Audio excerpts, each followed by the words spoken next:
সামান্য কারণে যুগের পরে যুগ গোত্রে গোত্রে মারামারি, কাটাকাটি, হানাহানি, খুনোখুনি চলতেই থাকতো। মানবতা যখন দিশেহারা হয়ে পড়েছিল, মনুষ্যত্বের অস্তিত্ব যখন বিলুপ্তির পথে, ক্ষুধার্ত বঞ্চিত মানুষের আত্মচিৎকারে যখন আকাশ বাতাস ভারী হয়ে উঠেছিল, গোটা বিশ্ব মানবতা যখন একটু শান্তির আশায় আসমানের রবের দিকে চাতক পাখির মতো তাকিয়েছিল, ঠিক এমনই এক মুহূর্তে আল্লাহ রাব্বুল আলামিন শান্তির সুবাতাস বইয়ে দিতে ঠান্ডা বৃষ্টির বাড়িধারার মতো এই বিশ্ব মানবতার শান্তির জন্য তিনি নাজিল করলেন, অবতীর্ণ করলেন আমার আপনার নবী সাইয়্যিদুল মুরসালিন রাহমাতুল লিল আলামিন জনাবে মুহাম্মদুর রাসূলুল্লাহ সাল্লাল্লাহু আলাইহি ওয়াসাল্লাম। রাসূল করিম সাল্লাল্লাহু আলাইহি ওয়াসাল্লামের জীবনী, সিরাত এর আলোচনা কিয়ামত পর্যন্ত যদি মানুষেরা করে তাহলে তার এই আলোচনা শেষ হবে। এটাই হচ্ছে আপনার আমার নবী মুহাম্মদ রাসূলুল্লাহ সাল্লাল্লাহু আলাইহি ওয়াসাল্লাম। কারণ তার জীবনটাই তো পবিত্র কোরআন। তিনি ছিলেন জীবন্ত কোরআন। বলেন সুবহানাল্লাহ। সাহাবারা জিজ্ঞেস করেছেন হযরতে আয়েশা সিদ্দিকার কাছে, ওগো মা আয়েশা, রাসূল করিম সাল্লাল্লাহু আলাইহি ওয়াসাল্লামের চরিত্র কেমন ছিল? মা আয়েশা বললেন, ও সাহাবারা, তোমরা কি কোরআন পড়ো নাই? কোরআন কি তোমরা পড়ে দেখো নাই? সাহাবারা বললেন, আমরা কোরআন পড়েছি। তিনি বললেন, যদি তোমরা কোরআন পড়ে থাকো, খুলুকুহু আল কোরআনুল কারীম, বিশ্ব নবীর জীবনটাই তো পবিত্র কোরআন। জোরে বলেন সুবহানাল্লাহ। তিনি ছিলেন জীবন্ত কোরআন। তার হাঁটা চলা, তার কথাবার্তা, তার ওঠা বসা, তার লেনদেন, প্রত্যেকটা বিষয় কোরআনে যেভাবে আল্লাহ বলেছেন হুবহু পুঙ্খানুপুঙ্খ তিনি সেভাবেই করেছেন। বলেন সুবহানাল্লাহ। তিনি বিশ্ব মানবতার জন্য রহমত হিসেবে এসেছিলেন। তিনি বিশ্ব মানবতার নবী। যখন তিনি এসেছিলেন এমনই একটা সময় তিনি এই ধরাধামে উপস্থিত হয়েছিলেন যখন দুর্বলের বেঁচে থাকার কোনো অধিকার ছিল না। এমনকি বিধবা নারীকে লম্পটেরা তাদের ভোগ্য বস্তুতে পরিণত করত, সমাজের কেউ বাধা দিত না। একজন নারীর স্বামী মারা যাবার পরে তাকে শোক পালনেরও সময় দেয়া হতো না, তাকে নিয়ে টানা হেচড়া শুরু করে দিত। শুধু তাই নয়, এমন একটা অবস্থা তখন শুরু হয়েছিল যে মানুষেরা দাসী পালন করত, দাসী ক্রয় করে নিয়ে আসতো। দাসীরা গর্ভবতী হয়ে যেত মনিবের কারণে। গর্ভবতী দাসী যখন 9 মাস কি 9.5 মাস ওই বাচ্চার বয়স, ওই অবস্থায় মালিক তার বন্ধু বান্ধবদেরকে বাড়িতে দাওয়াত দিত। দাওয়াত দিয়ে ওই দাসীর পেট চিড়ে ছোট্ট বাচ্চাটাকে বের করে এনে সামনে রেখে দিত। আর ওরা দেখে দেখে আনন্দ করত, ছোট্ট বাচ্চা কিভাবে ছটফট করতে করতে মারা যায়, আর ওই নারী পেট কাটা অবস্থায় কিভাবে ছটফট করতে করতে মারা যায়, এটা ওরা দেখে আনন্দে উল্লাসে অট্ট হাসিতে ফেটে পড়ত। এরকম একটি সমাজ ব্যবস্থা ছিল তখন। সামান্য কারণে যুগের পরে যুগ গোত্রে গোত্রে মারামারি, কাটাকাটি, হানাহানি, খুনোখুনি চলতেই থাকত।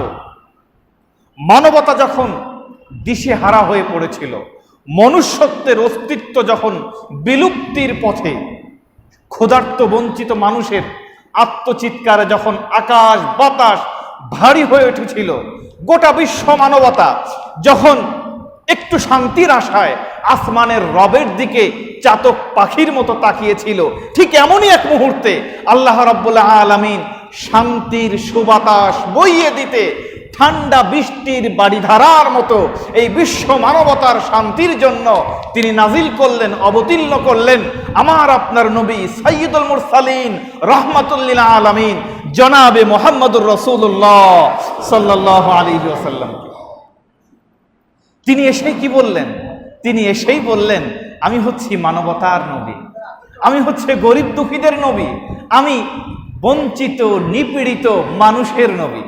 শুধু তাই নয়, তিনি বললেন আকরমুদ দয়ফা, তোমরা অসুস্থ রোগীর সম্মান করো, তিনি বললেন, মাল্লাম ইয়ারহাম সাগীরানা ওয়ালাম ইউআক্কির কাবীরানা ফালাইসা মিন্না।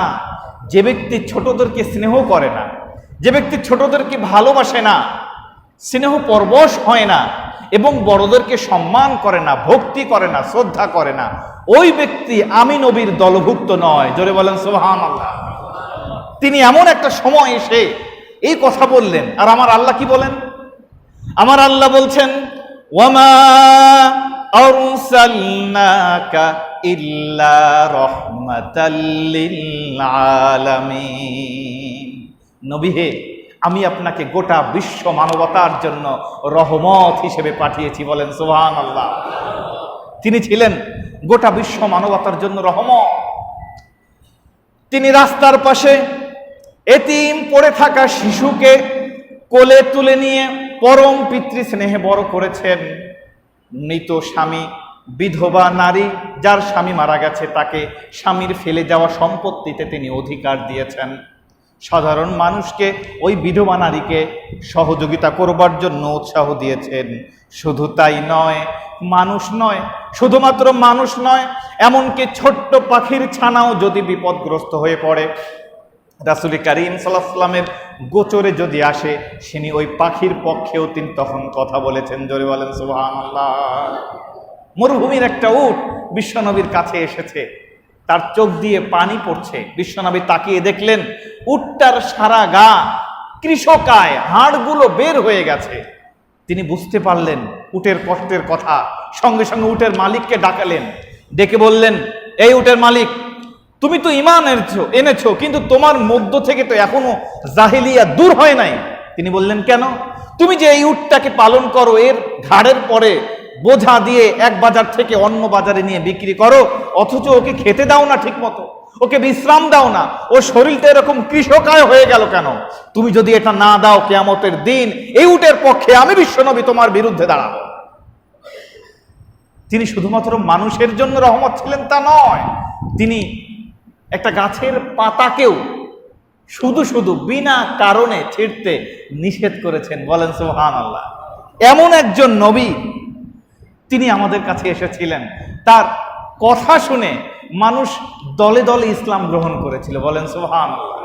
তার চরিত্রের মাধুরতা দেখে দলে দলে মানুষ ইসলামের সুশীতল ছায়াতলে আশ্রয় গ্রহণ করেছে।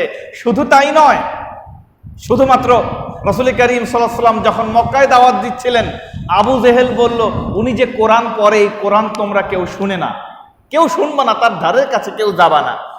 হজের মৌসুমে যখন এই কথা উনি বললেন, কিছু মানুষ আছে পাগল দেখবার জন্য উদ্গ্রীব থাকে।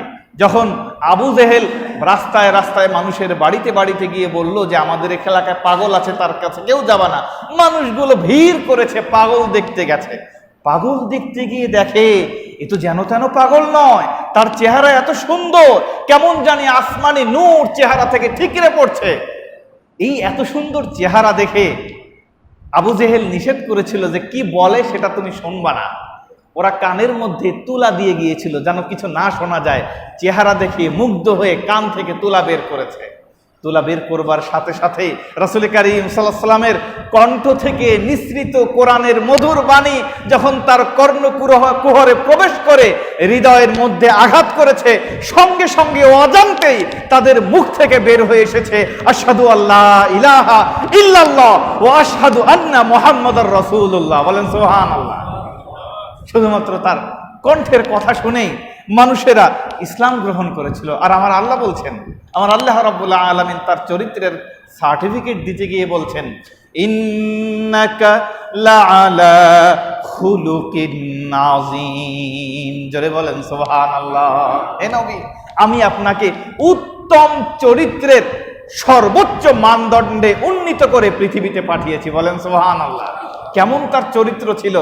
রাস্তা থেকে যখন তিনি হেঁটে যেতেন, ছোট ছোট বাচ্চারা মাঠে খেলছে, তাকে এসে ঘিরে দাঁড়াতো, তাকে ছেড়ে যেতে চাইতো না।